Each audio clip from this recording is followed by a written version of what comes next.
வணக்கம். நாலடியார் பாடல் எண் 237.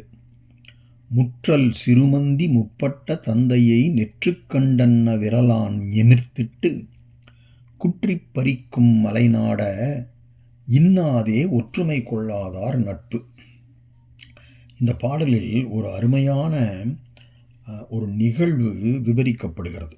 குரங்குகள் ஒன்றின் கையில் இருப்பதை மற்றொன்று பறித்து தின்பது அவற்றின் இயற்கை. அவ்வாறு பறிப்பதில் தாய் தந்தை என்று கூட நினையாமல் பலம் உள்ளவை பலம் இல்லாதவைகளின் கையிலுள்ள பொருள்களை பறிக்கும். அது விஷமமான செய்கைகளை உடைய இனம் ஆகலின் இந்த குணங்களை பெற்றுள்ளன. இதனாலேயே குரங்கு சேஷ்டை அப்படிங்கிற ஒரு பழமொழியும் இருக்கு. இதில் குட்டி தாய் தந்தை அதை பற்றியெல்லாம் அதுக்கு வேறுபாடே கிடையாது. எல்லாம் ஒரு கையில் இருக்கிறத இன்னொரு கையில் இருக்கிறத எது பலமாக இருக்கோ அது பிடுங்கி தின்னுக்கும். குரங்கு கூட்டத்தில் தின்பண்டத்தை எரிந்து சில சிறு தடிகளையும் அங்கே போட்டுவிட்டால் அவை தடிகளை தூக்கி கொண்டு போரும் தொடங்கும். இது எல்லாம் நம்ம கண்கூடாக பார்த்திருக்கிறோம்.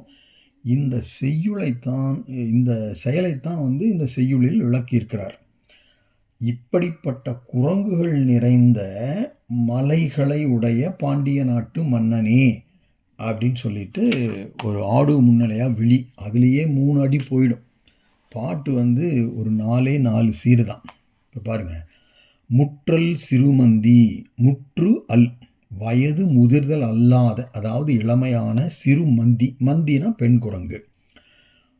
முற்பட்ட தந்தையை, முற்பட்ட தந்தையைனா தமக்கு எதிர்ப்பட்ட தம் தந்தையான கிழக்குரங்குகளை அப்படின்னு வச்சுக்கலாம். அல்லது முன்பட்டன்னா வயதான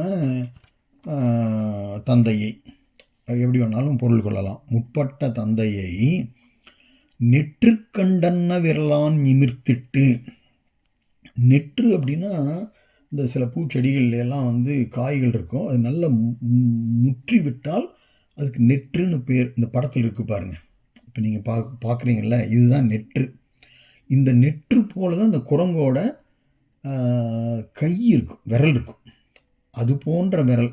அதனால தான் நெற்று கண்டன்ன விரல் அப்படின்னா அந்த முதிர்ந்த காய்களை பார்ப்பதை போன்ற விரல்களால் எமிர்த்திட்டுன்னா அவற்றின் கைகளை நெரித்து, அந்த கையை போட்டு நெரிச்சு அதை பிடுங்கிடும். எமிர்த்திட்டு குற்றி பறிக்கும். குற்றின்னா அப்படி குத்தி ஒரு இடிச்சு பறிக்கும், பிடுங்கிட்டு போயிடும். அப்படிப்பட்ட குரங்குகள் நிறைந்த மலைநாட்டையுடைய பாண்டிய நாட்டு மன்னனே. இதெல்லாம் விழி முடிஞ்சிருச்சு. சொல்ல வர்ற கருத்து 4 சீர் தான். இந்த கூடா நட்புங்கிற அதிகாரத்தில் 7வது பாடலில் இன்னாதே ஒற்றுமை கொள்ளாதார் நட்பு.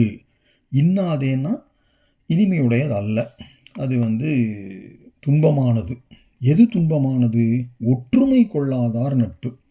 அதாவது நம் மனத்தோடு ஒற்றுமை கொள்ளாதார் நட்பு. நம்முடைய நட்பை விரும்பும் அந்த மனம் இல்லாத, நம்மோடு ஒன்றுபடும் தன்மை இல்லாதவருடைய அந்த நட்பு இருக்கு இல்லையா, அது ரொம்ப இன்னாதது. இன்னாததுன்னா இனிமை ஆகாதது என்பது இந்த பாடலின் பொருள்.